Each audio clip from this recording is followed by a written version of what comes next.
क्या आप लोग कब्ज़ से परेशान हैं? मैं आपको 5 चीज़ें बताऊंगा जिससे आपकी जो कब्ज़ियत है उसमें इम्प्रूवमेंट हो सकती है। सबसे पहली बात है फ़ाइबर्स। देखिए फ़ाइबर्स जो हैं आपको डाइट में आपके जो खाने में है कम से कम 25 से 30 ग्राम हर दिन आपको मिलना चाहिए।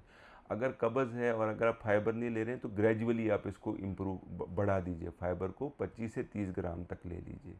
दूसरे नंबर पर आता है कि खाने कौन से खानों में जो है आपको कब्ज़ में इम्प्रूवमेंट होएगी। देखिए रिसेंट रिसर्च बोलती है जो सबसे पहले कीवी 3 कीवी फ्रूट्स के लिए रिकमेंड किया जाता है। अगर आप दिन में 3 कीवी फ्रूट खाएंगे, उसके बाद आलू बुखारा प्रून जिसको बोलते हैं या वो या उनका जूस कम से कम 6 से 7 आलू बुखारा वो आप खा सकते हैं। तीसरे नंबर पर पपाया है।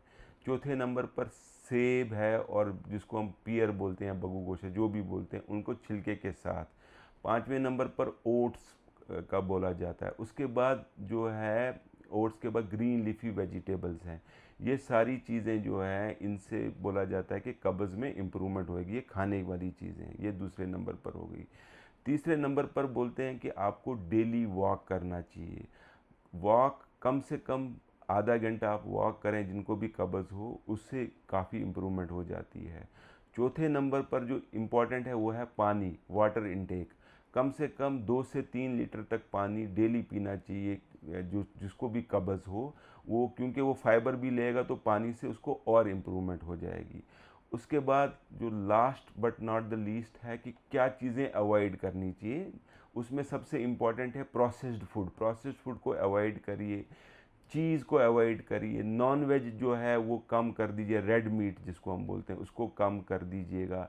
मैदा जो है इसको कम कर दीजिए। जो ये जंक फूड जो है इन चीज़ों को आप अवॉइड करिए। उससे जो है कॉन्स्टिपेशन में आपको काफ़ी हेल्प मिलेगी।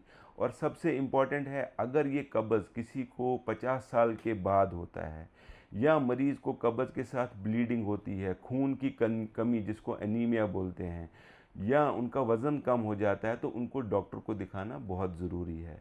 तो मैं चाहूँगा कि आप इस पे कमेंट करिए, जो भी मैं आपको वीडियो बनाता हूँ आप लोगों के लिए, इसके लिए आप कमेंट करिए। कुछ भी आपको आप पूछना चाहते हैं मैं आपको आंसर करूँगा। और अगर आप चाहते हैं कि मैं इसको और अच्छी तरीके से एक्सप्लेन करूँ तो मैं इसके लिए एक बड़ी वीडियो भी बनाऊँगा।